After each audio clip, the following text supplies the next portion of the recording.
Well, I'm John Lloyd Rogers, and I'm English by birth, as people can tell from my accent straight away. And I moved over here 50 years ago, just about. And I'm a point-to-point enthusiast. Well, the first point-to-point I ever went to was the Craven Hunt point-to-point, and I have the race card here, which I don't suppose that anyone can see, but it says April the 26th, 1947. The Craven Hunt point-to-point, Elm Grove Farm, Cheveley in Berkshire. I was born on the Lockinge estate, and Lockinge may ring bells because everyone knows of the Lockinge stakes on the flat at Newbury. The Lockinge estate at that time was 18,000 acres, owned by Lord Wantage, who died at the time I was born, and his son and heir died during the war, not directly attributable to the war, and so they had to pay double death duties on the estate.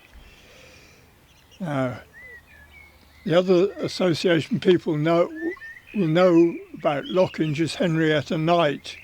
Her father was the land agent there, Major Knight, and he, after the war, it was decided that Christopher Lloyd, who inherited the place, decided that they'd have to sell a lot of the land, and it was reduced from 18,000 acres to about 6,000. So the farm my father was managing, or I suppose the word is managing, because it would have been some 300 acres at East Ilsley, that was sold, and we had to move then. But that I was born in East Ilsley, which was a racing village. George Todd was trainer in the village at the time, and subsequently a lot of people, Gavin Hunter, Roddy Armitage and so on, have had the stables in the village, and now it's Hughie Morrison is the current man in the village. Well, we had 16 Shire horses to work the farm, so as soon as I was able to sit down, I was sitting down on a horse, and it was just natural. You had, I mean, it was wartime. There was no petrol, so everything, the milk was delivered by a trap and horse, and in the village we used to provide milk to the village, and we had ponies very soon, especially soon after my brother was born. He was born 3 years later than me, approximately, and it was just natural. My father always had a hunter at that stage. He was a hunting farmer, and if you look at that race card I was showing, the farmers' race, there were 3 in the members' race. They were run concurrently, the members and the farmers. 3 in the farmers and 3 in the members and 12 in the farmers, and virtually all owner-ridden, which is very different to the situation nowadays.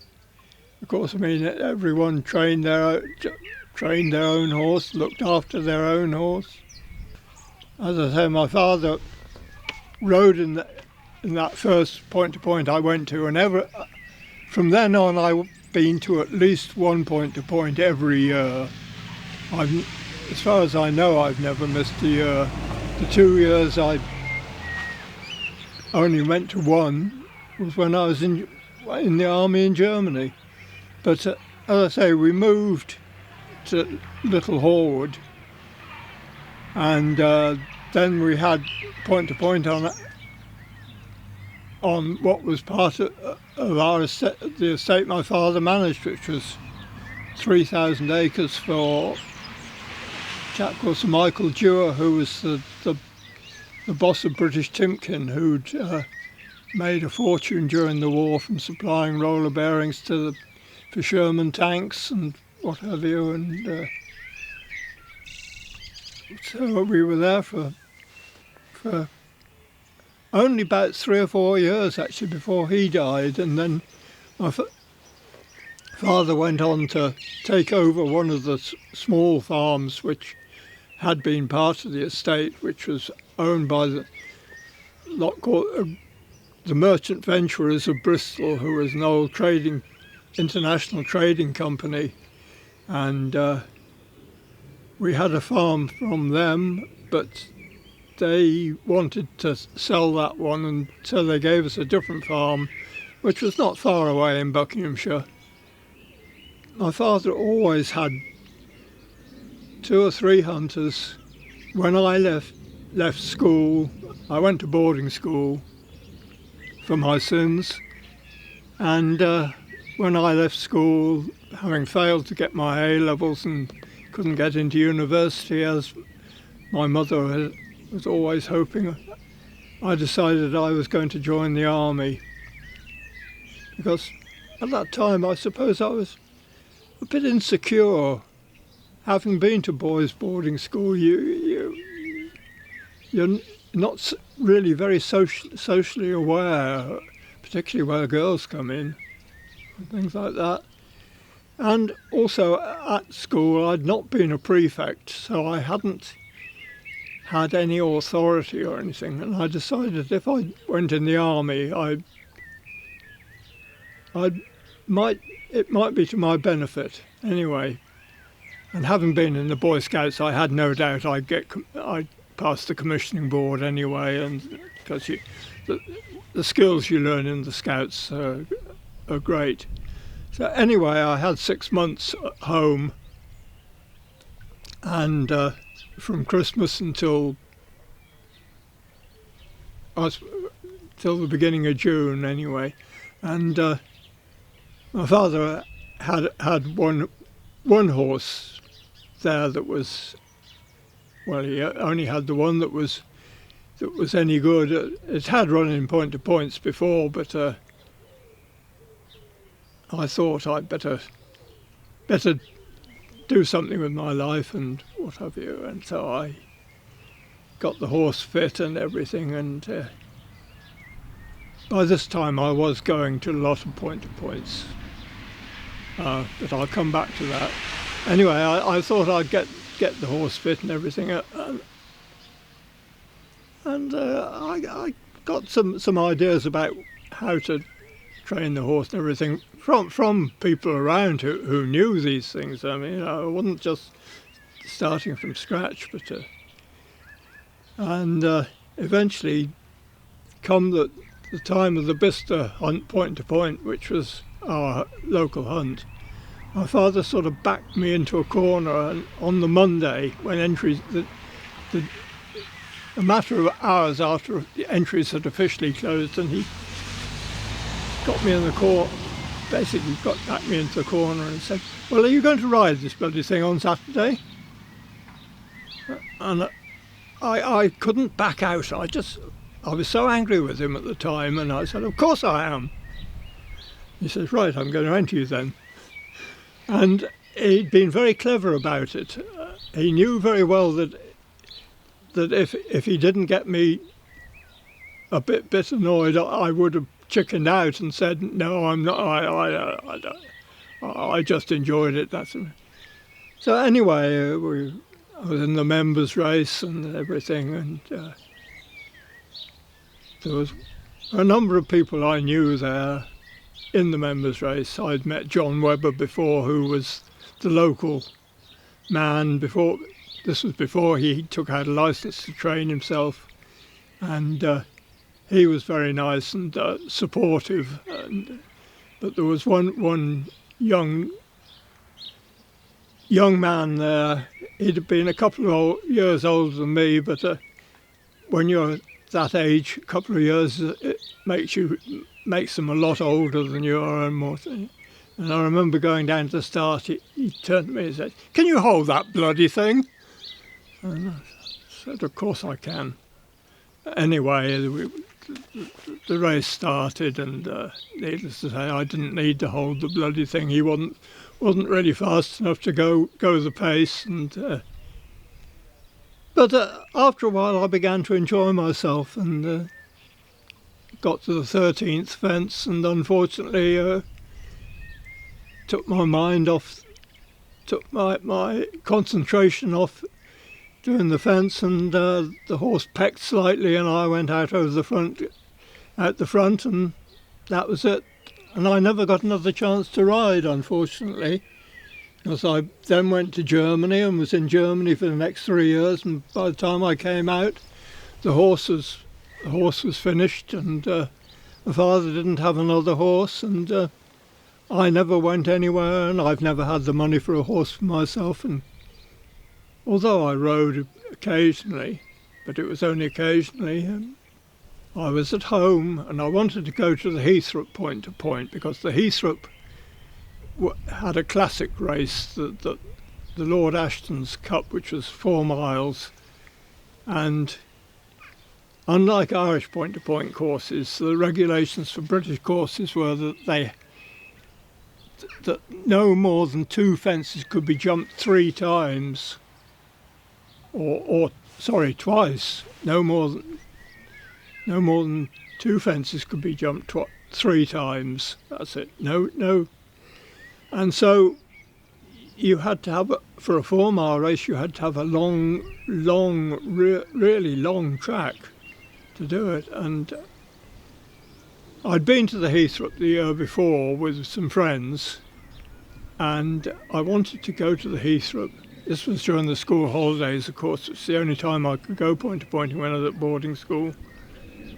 And my father gave me a lift to Bicester, which was the first 10 miles anyway, and he dropped me.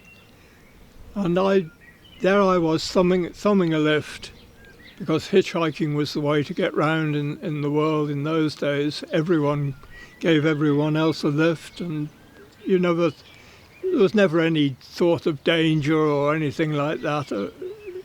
It was an accepted way of getting around for particularly young people. And anyway, there I was at the side of the road, and a little grey Austin A30 van pulled up, and I said to him, "Well, I'm going to Stow on the Wold, actually." And I said, "I don't suppose you're going all the way?" "Oh, yes," he says, "I'm going to Stow on the Wold." And, one way and another, I began to get talking to this chap. And I said, "Well, actually, I'm going to the point-to-point at Stow on the Wold today." He said, "Oh, you're all right, I'm going there too." And he said, "But I've got to go to a village called Chipping Camden before I go there." He said, "If you're all right, you can stay with me and we'll go together." And I said, "Yeah." He said, "Well, actually," he said, I'm a photographer by trade." He said, "And I've got to deliver this photo to X, Y, or Z, whoever it was." And in fact, his name was Jim Meads, and he was the son of Frank H. Meads, who was a renowned hunting photographer, but Jim was even better than his dad. And Jim,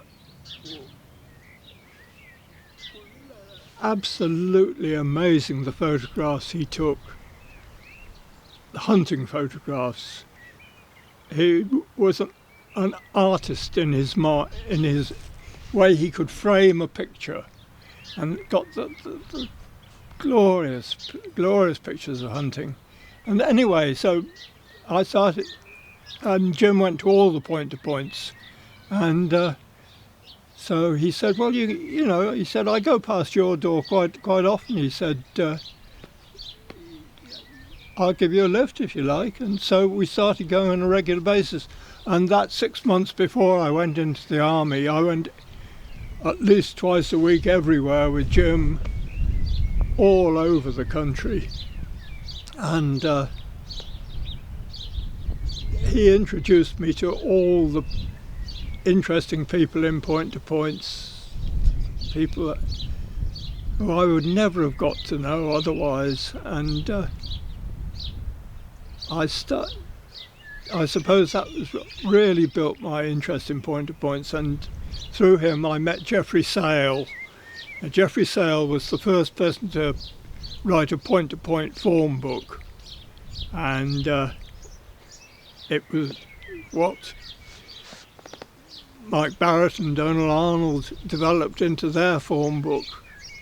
Geoffrey Sale started in 1959, I think, 1960, and I bought his first book, which was advertised in the personal column of Horse and Hound somewhere, and I think it was 12 shillings and sixpence or something like that. You know, it was a Roney-Ode book just put together, and it wasn't a properly published book. The second one was, the second year it was, but I still have my first one when they're very valuable now, needless to say. So anyway, I started to meet the right people and everything, and then, as I say, I joined the army and I went to Germany, and as I say, I was somewhat an insecure person, but my confidence built one way or another, and although I was only ever a second lieutenant for 3 years, which was the case in those days, I remember at the end of my career, at the end of my soldiering career, I was seconded to, or at least I was sent off to brigade headquarters as regimental liaison officer. Now, this was a job that was normally done by a captain or a major, or a fairly senior officer anyway. And there I was, a second lieutenant in the brigade command post, and the general officer commanding one British Corps, who was a American equivalent of a 4-star general, came in and into the brigade. We were on the autumn exercise, and he came into the brigade command post and took one look and said to the brigadier, who was showing him round, he said, "Is that the second lieutenant?" And the brigadier turned to him and said, "Yes, and a very good one too." And God, that was the end of the conversation. But you can imagine what that did for my self-confidence. I'd never felt that I was so appreciated until that moment. Now, the Brigadier Harry Langstaff, he was the youngest brigadier in the British Army at the time. And I left my regiment a few weeks later, and he quit the army within a matter of months, and he went on to McKinsey's, the business consultancy firm, and became head of corporate training in what is a massive international corporation, and became a partner. And so I know, because I met him later and everything, it made me appreciate that if he appreciated me and who he was, that was massive. And so I went to his memorial service in 2010, I think, something like that, when he died. And it was in the Guards Chapel in London, and the place was absolutely packed. Absolutely packed, and there were only 5 of us from the army. The rest were all from McKinsey's, and there was a general gave an address at the service in relation to his military career, and of course the CEO of McKinsey's also gave us a parallel address. And I was talking to this general afterwards, and I said, did you serve under Brigadier Harry? And he said, no, he said, I wasn't even in the army when he left. And so I thought, my goodness, here was I, second lieutenant, and I'd come. He said, well, we couldn't find many people from the army who knew him in the army, and to get information about his military career and everything. And I thought, that's very sad.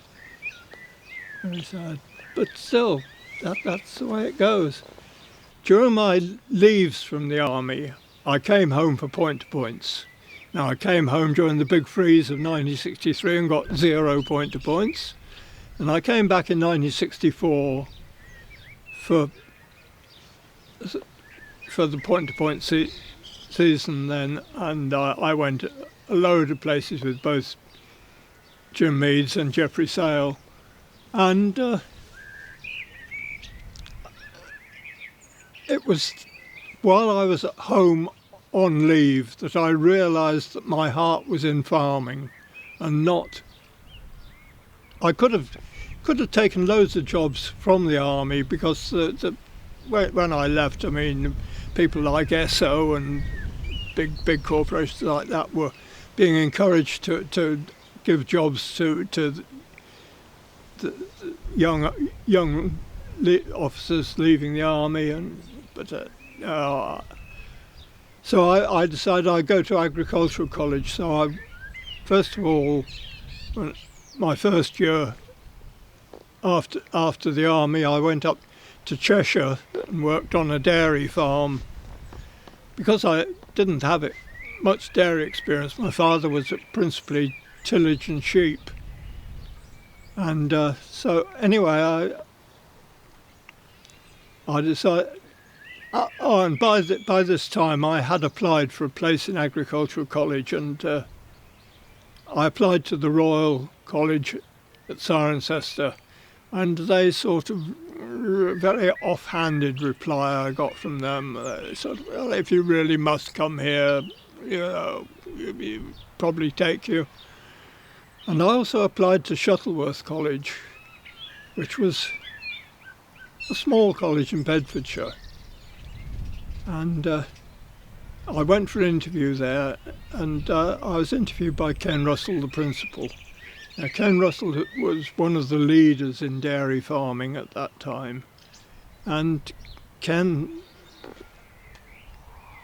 said to me straight away, he said, you're a farmer's son, aren't you? And I said, yes. He said, well, you got a place here then.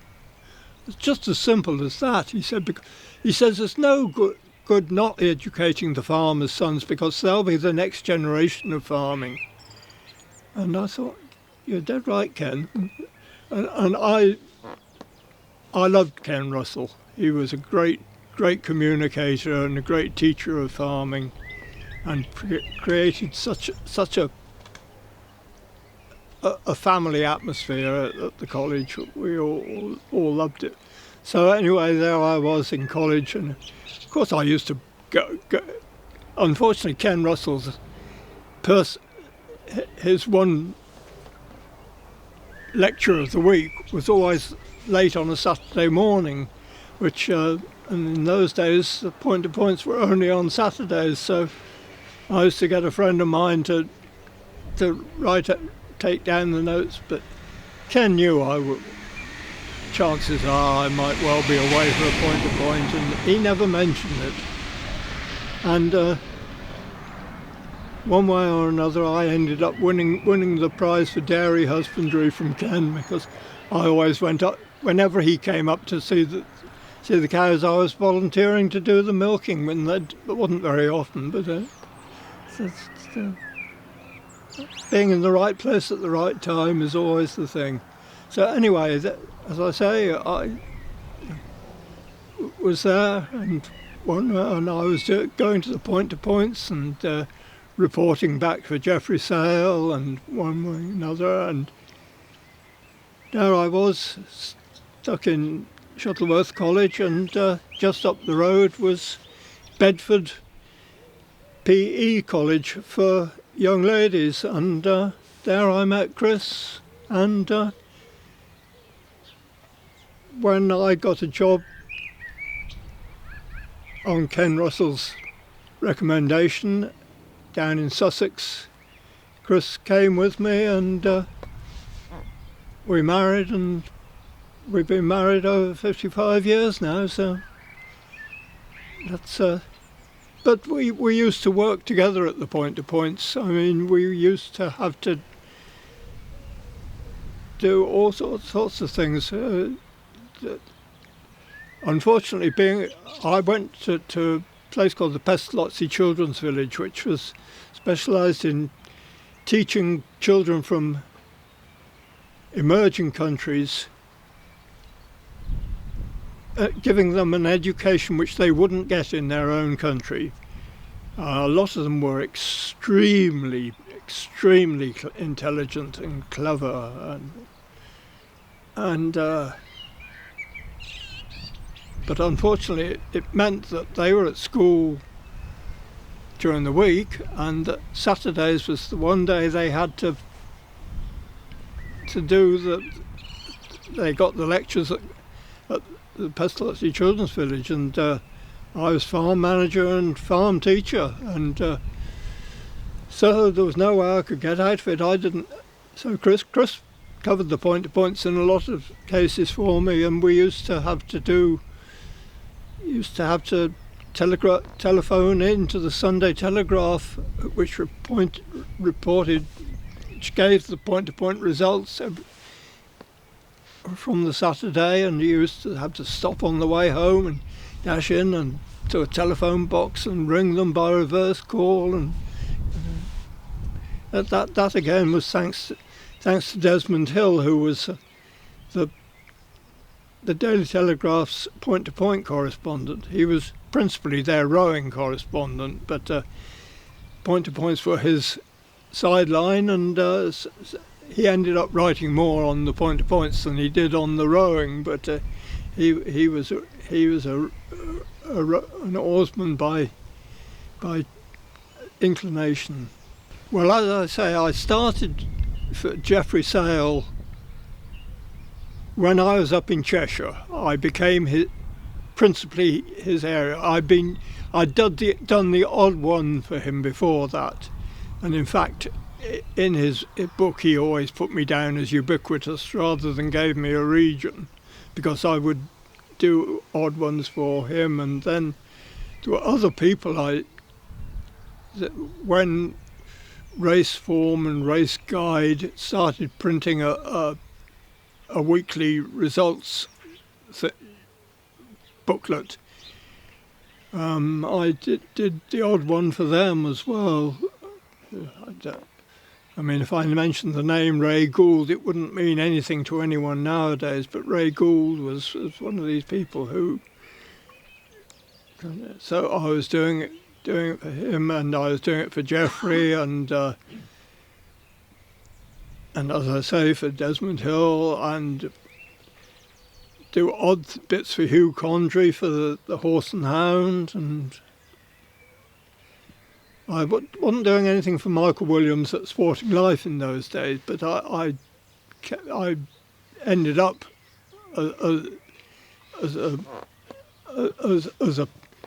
writing to Michael a lot when I came over here, and so Michael took a lot of my news and used that. Came over here on our honeymoon, and we liked it, and we came over during the Point to Point season for our honeymoon, needless to say, and we came back 3 years later. And usually when you go back somewhere which you've really liked, you're disappointed the second time. It doesn't live up to your expectations and your memories. But Ireland did. We really loved it again the second time, and we decided that if a job came up over here, we'd come over here. And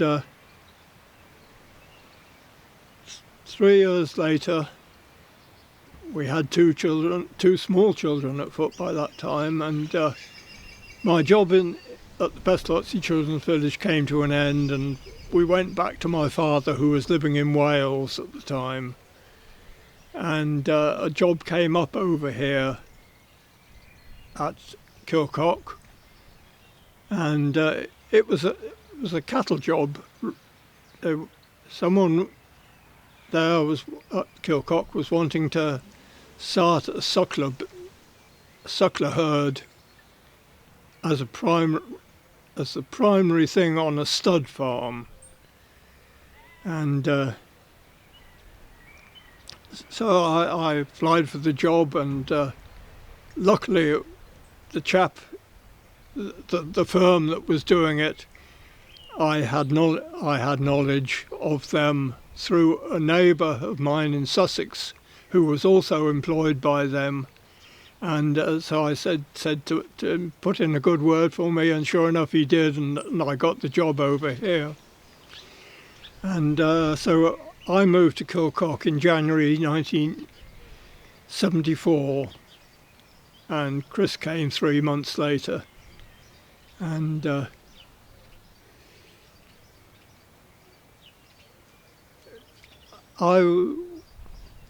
I came in to set up this suckler herd for the O'Briens, as they were, Johnny O'Brien and his wife Sheila, who was American, and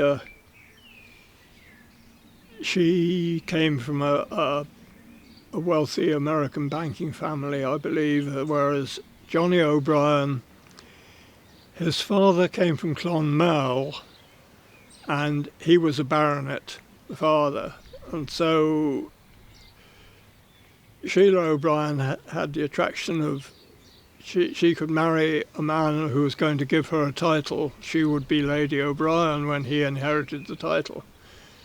But of course, things never work out the way you plan. And anyway, I got to. Eventually, he died, and 2 weeks before his father, so he never inherited the title. So she never became Lady O'Brien, and her son became Sir Timothy O'Brien. And one way or another, that's the way life goes sometimes. But anyway, as I say, I got to Kilcock to run the suckler herd, and the day I got there, the stud groom walked out. Now his name was, I can't remember what it was, but he was Jerry Mullins' father. Jerry Mullins, the show jumping guru, and he went down to Limerick to run someone else's stud business down there, and I got thrown in at the deep end with the horses as well as the cattle. But never mind, it all worked well enough until eventually Mrs. O'Brien became a bit paranoid about brucellosis in the cattle. Not that we ever had any brucellosis in the cattle, but she heard rumours of people getting brucellosis from cattle spreading to their valued brood mares, and of course, since they were owner breeders on the flat, Richard Ansley used to train for them, and they had some very successful horses, and winning quite a lot of races. But so she decided that the sucklers must go, and when the sucklers went, there was no point in me staying on. So I went, and Jerry Mullins' father came back. Would you believe it?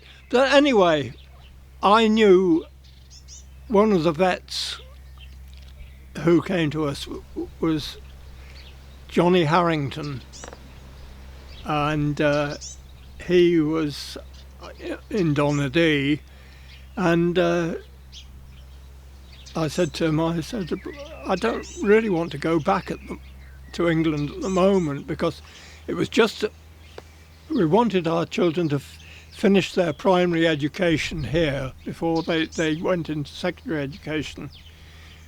And I said, do you know of any jobs coming up? And he said, well, I know Iris Kellett is looking for a man, and there was someone else as well, Chloe Alexander at what is now City West, which was Tassagat Stud at that time.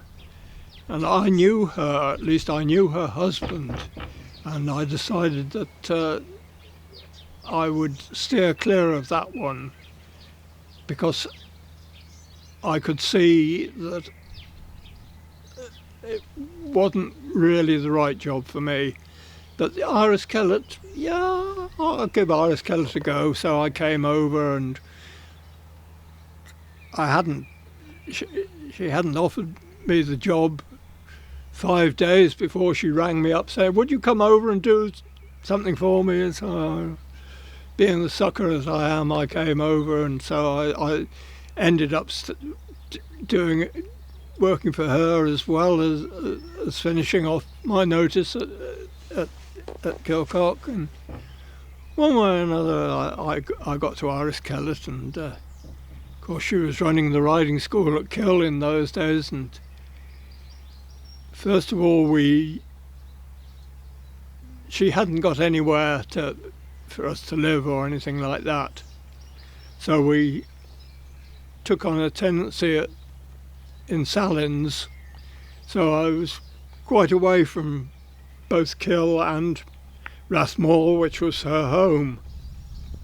And eventually the people who were living in the appendage on the end of the house in Rathmore moved out, and I said to her, it's not sensible me being anywhere other than at Rathmore, and so we moved into the accommodation at the end of the house. And although it was very small and poky, she said the promise was there that she would get something better in time, but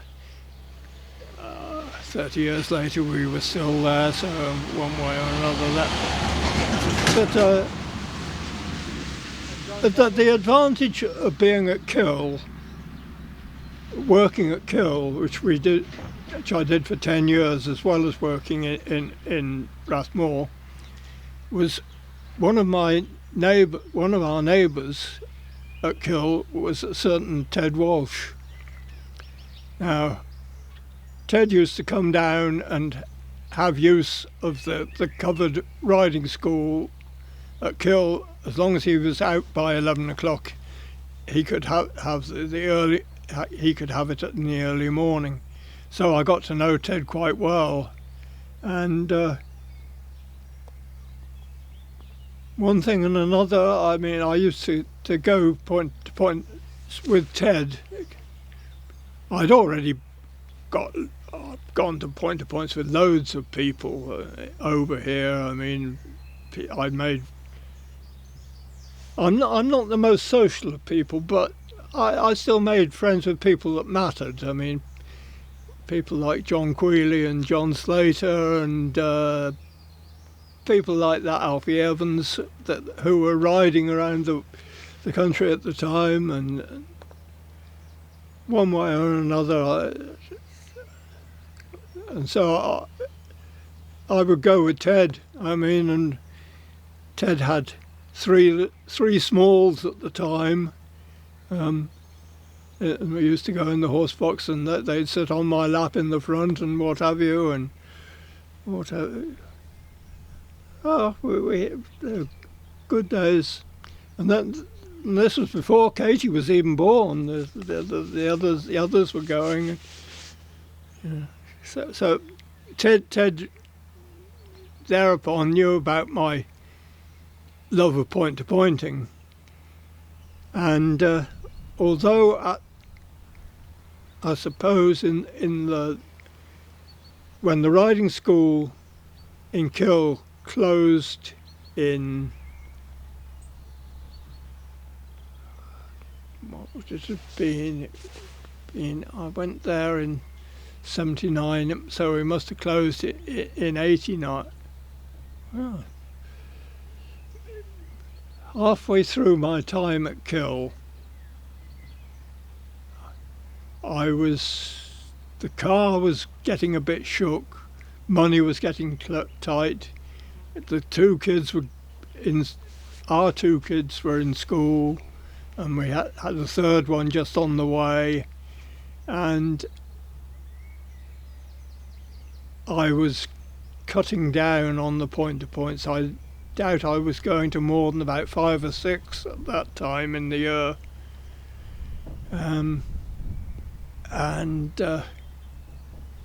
Ted said to me one day, he said, I just had a chap on the phone looking for someone to report on point-to-points. He said, would you be interested? And I said, well, I'd be interested. And he said, well, it's paid, you see. And I said, that it would encourage me to take it. And so it was Donal Arnold who'd started up with Mike Barrett, and they were producing what became Form Card, and so I joined them right from the start, and I suppose that was what got me really back into point-to-pointing in a big time. The second time we came over in 1971, I attended my first Sunday point-to-point, and by,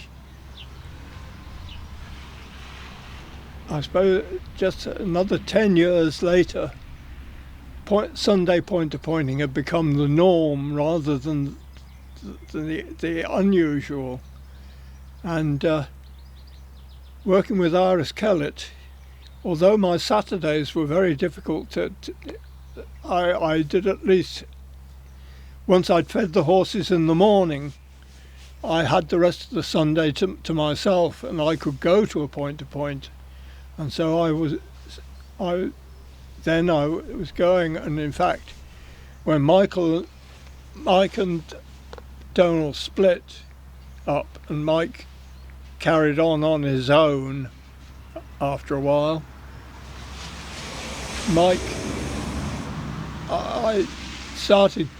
I moved basically from doing all Leinster. I then had to do an awful lot of the Connaught meetings for Mike, because the Connaught was a hard one to find a replacement, until we found a certain Mr. R. Pugh who but even then it was more convenient for him to do the Leinster ones than a lot of the Connaught ones, so I still ended up doing places like Belclare and Bell Harbour and you name it. Yeah, the early 90s and up until about 98. 98, things changed for me to a large degree, because, as I said, I always had lifts from people, and one of the people I scrounged a lift from one day, I think I'd gone to Fairy House I'd gone with Pat Taff, actually, to be honest, but Pat had come back, and I had had a runner in an early race and wanted to come back, and so I said I've got to stay till the end, and staying till the end I had to find another lift to get me home, and there was a young chap there called Declan Phelan, and I said to Declan, I'd met Declan before, but I think Declan was doing the commentary that day at Fairy House, and I said to Declan, are you going near Naas on your way home? And he said, yes. I said, can you give me a lift? And he said, yes. So we became regular we used to meet. I remember going over to Stratford one year, and lo and behold, there Declan turns up at Stratford races, and so I introduced him to a lot of my English friends who were there, and one thing and another. And we became. And then in 1998, when Bill Toomey died, Bill had been the commentator for the Cork Waterford circuit for a number of years. A brilliant man too, he was. And Declan was offered the job, and Declan, of course, hadn't been to a lot of these courses down there, and he said, would I come with him and show him the courses and where they were and what have you. So I got him started up, and as a result, I got to go to a lot more Cork meetings than I would have gone to otherwise. And well, I'd done various things for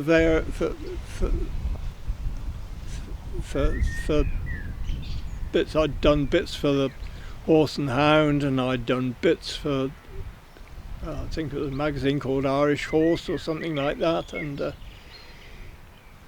it was Margie McLuhan who got me going at the field. I don't know how. I can't really remember how and why. It was just, I think there was one day she'd been caught out, and someone hadn't attended a meeting or something, and she said, had I been at this meeting, and if so, could I put something together to cover the meeting and what have you. And so I said, yeah. And then when one thing and another, I started doing more and more for the field, for Margie, and then Mark Costello asked me if I could sort of do an opinion column, so I got back to doing it. But I'm a technological dinosaur, and I never branched into IT or anything like that, and so I've been to every meeting in Ireland that is still on.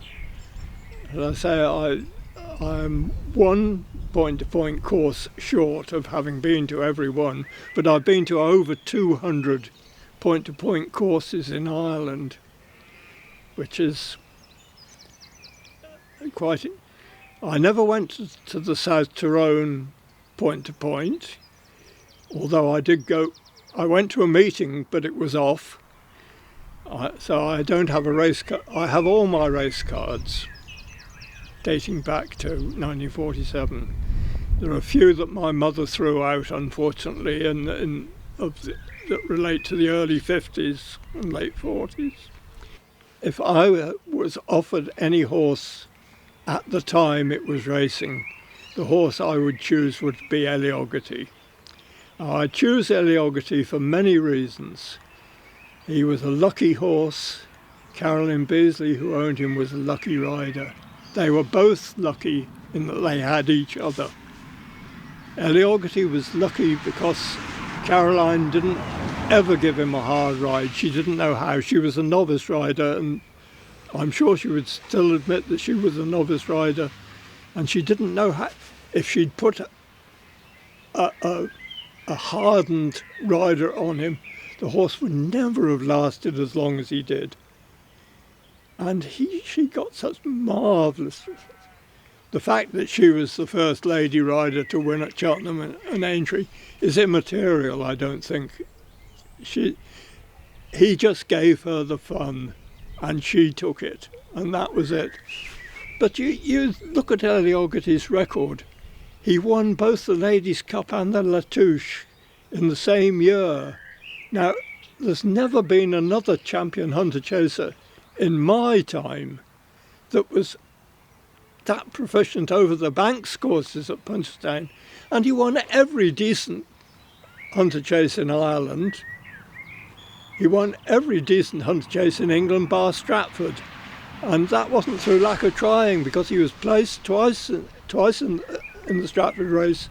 I remember seeing him beaten by Flying Ace and Three Counties ridden by another ex-RS Kellett in Katie Rymel. Katie Rymel was at Kellett's, which many people don't realise. The best rider, point-to-point rider I ever saw, and I will take it. It's a very difficult thing to say, to judge one against another, but the record stands, and I don't think, unsurprisingly, it's not a male rider, it's a female rider. Pat Tollett was the greatest rider ever, to my mind, and her record, you've got to remember that she started riding in 1947 when she could only ride in England, this was, in one race per meeting, which was the ladies, adjacent hunts ladies race. There were a few ladies open races. She started riding in 1947 and she retired in 1973, at the end of this 1973. And in those years she gave birth to 3 children. That didn't stop her. She rode in 342 races only over those 26 years, and she won 174 of them. She won exactly 50% of the races she rode in. Now, that record will, I think I'm fairly safe to say, will never be bettered. Some people may ride in 20 races and win 10, something over a career, a very short career, but over a career as long as that, to have a 50% success race. Now, going back to Ireland, I have been a fan of Derek O'Connor since he rode what was his 3rd winner. And I think Derek will tell you that I've been at every significant milestone in his career. He rode his 100th winner, his 100th, first time he rode 100 winners in a season, when he rode his 1000th winner. And I would rate Derek as highly as any rider I have ever seen. Now, that doesn't mean to say that there haven't been in the past riders who were probably as good. I don't know. When we came over on our honeymoon, one of the things was that we came to see was I came to see Willie Rooney and Bill McClernand ride, and I managed to do that when I came over on our honeymoon. Now, they were both very, very good riders. I'm told Bunny Cox was exceptionally good. I can't say that they were the best riders I ever saw. I can't say Derek was the best rider I've ever seen, male, but I certainly rate Derek as highly as anyone I have ever seen. Anne Holland always told me I must write a book, but I'm too lazy to write a book. No, this is it. I mean, I can't. I'm not disciplined enough to set myself aside to do these things. So many other things I've got to do. I mean, there are so many things other people don't know about me. I mean, that behind you there, not the greenhouse immediately, but the other one, the second greenhouse, that's mine. That's full of fuchsias. Or at least until it folded during the COVID. was a active showing member of the Fuchsia Society. I'm president of the Old English Sheepdog Club of Ireland, honorary life president. I have a vast interest in the Great Western Railway and everything that's associated with it too. So, as I say, there are lots of things I do, and my music. I mean, I'm very Catholic in my music tastes. I mean, that's one of the things I like about driving the long distances to the point, so I can put a CD or tape or something on the radio in the car and listen to it. And I'm on my way there, which I don't get the chance to do otherwise, not now.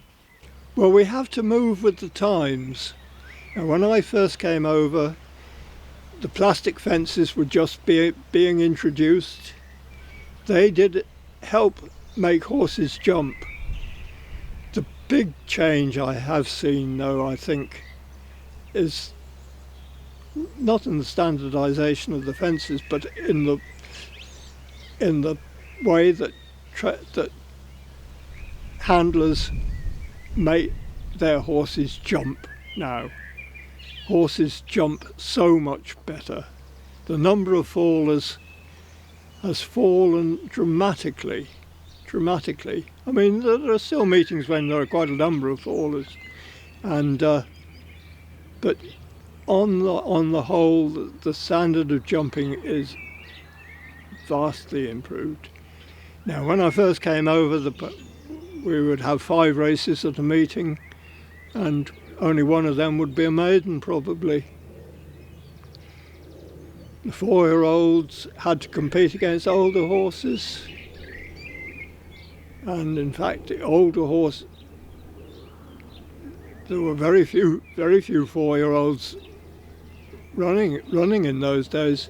In fact, I mean, a lot of horses came to their first point-to-point as a 6 or 7-year-old. So things have changed. The thing that I'd say, the thing that disappoints me in a way is the way the atmosphere has changed. I mean, I don't mind the racing having changed. We have to move with the times. I don't mind the fact that we're producing horses for a different sort of market now than we were. But the crowds are no longer there, and the crowds that do come are so much more, I don't know, programmable or programmed, or they're people that come for the racing. They don't come for the day out. That's the big. I've been to. I mean, looking back on this year, this is the most enjoyable point-to-point I have been to, I think, this year was at Farmer Caftley, the Armagh point-to-point. It had real atmosphere there. The locals were out there, and it was a lovely day, and it's an old course, but there was a tremendous number of people there just to enjoy themselves.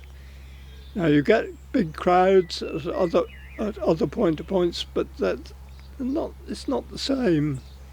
When I remember Robert Chugg showing me a photograph of the Lady Dudley Cup in the 1940s or 50s, and the crowd were absolutely amazing. You never see crowds like that now, and more's the pity of it. That's the thing I think is the biggest change over the 50 years to me.